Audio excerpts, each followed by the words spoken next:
తల్లికి వందనం ఇస్తామన్న చంద్రబాబు అమ్మలందరికీ పంగనామాలు పెట్టారని మండిపడ్డారు తిరుపతి మహిళలు.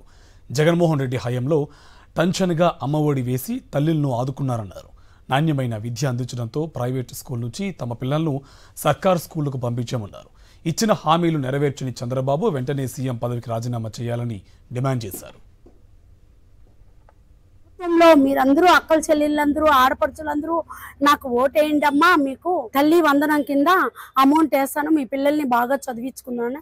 వందనం కాదు కదా, తల్లికి వందనం కాదు, పిల్లలకు కూడా వందనాలు లేదు. కానీ మాకంతా పంగనామాలు పెట్టేసి ఆయనేమో చంద్రుల్లాగా వికసిస్తున్నాడు, మాకేమో చుక్కలు చూపిస్తున్నాడు. చుక్కలు చూడండి అమ్మా మీరు అనేసని. అంత అన్యాయంగా ఉంది ఈ చంద్రబాబు నాయుడు ప్రభుత్వము. అదే జగన్మోహన్ రెడ్డి గారు ప్రభుత్వంలో మేము పండగ ఏమిరా డబ్బులు ఏదని విచారించే టయానికి మా అన్న జగన్మోహన్ రెడ్డి అన్న డబ్బులు వేస్తే మేము ఆనందంగా మా పిల్లలతో గడిపే వాళ్ళము. ఈరోజు ఆ ప్రభుత్వం మళ్ళీ వస్తుందా రావాలా అని ఆశించుకుంటూ కోటి దేవుళ్ళని మొక్కుతూ ఉన్నాము.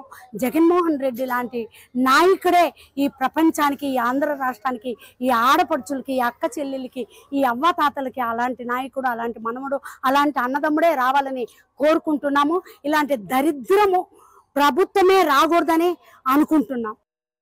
జగన్ అన్న ఉన్న ప్రభుత్వంలో ప్రైవేట్ స్కూళ్ళల్లో ఉండే పిల్లలందరూ గవర్నమెంట్ స్కూల్కి వచ్చిన దాఖలాలు ఉన్నాయి. చంద్రబాబు నాయుడు గారు తల్లికి అమ్మఒడి ఇస్తామని చెప్పారు, ఇవ్వనే లేదు.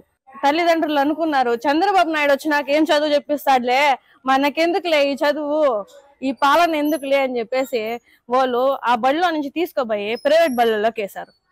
ఇదే మళ్ళీ జగనన్న వస్తే మళ్ళీ పిల్లలు గవర్నమెంట్ స్కూల్లోకి వస్తారని నేను అనుకుంటున్నా. ఎందుకంటే నా పిల్లలు కూడా నేను గవర్నమెంట్ స్కూల్లోకి వేసాను. ఎందుకంటే పోయిన ప్రభుత్వంలో జగనన్న వల్ల మనకి పిల్లకాయలకి మంచి చదువు అనేది, ఐఐటి క్లాసెస్ అనేది ప్రతి ఒక్కటి జరుగుతూ ఉన్నాయి. ఇప్పుడు ఏం జరుగుతున్నాయో ఆ ప్రభుత్వానికే తెలుసు. ఈ జగనన్న వస్తే బాగుందని ప్రతి ఒక్కరు కోరుకుంటున్నాను. నేను కూడా గత ప్రభుత్వంలో జగనన్న చెప్పినట్టు ప్రతి ఒక్కరికి కూడా ప్రతి విద్యా దీవెన కావచ్చు, అమ్మకు వందనం కావచ్చు, ఏదైనా కావచ్చు చెప్పడం, నెరవేర్చడం అది ఆయన బాధ్యతగా తీసుకున్నారు. చంద్రబాబు నాయుడు కావచ్చు, కుటుంబ ప్రభుత్వం కావచ్చు, ఎలక్షన్ ముందు ఏదైతే చెప్పారో ఆ హామీలన్నీ నెరవేరుస్తామనేసి ప్రజల్ని మభ్యపెట్టడమే కాకుండా అమ్మకు వందనం అనేసి అన్నారు, అందిస్తామనేసి ప్రతి ఒక్కరికి కూడా.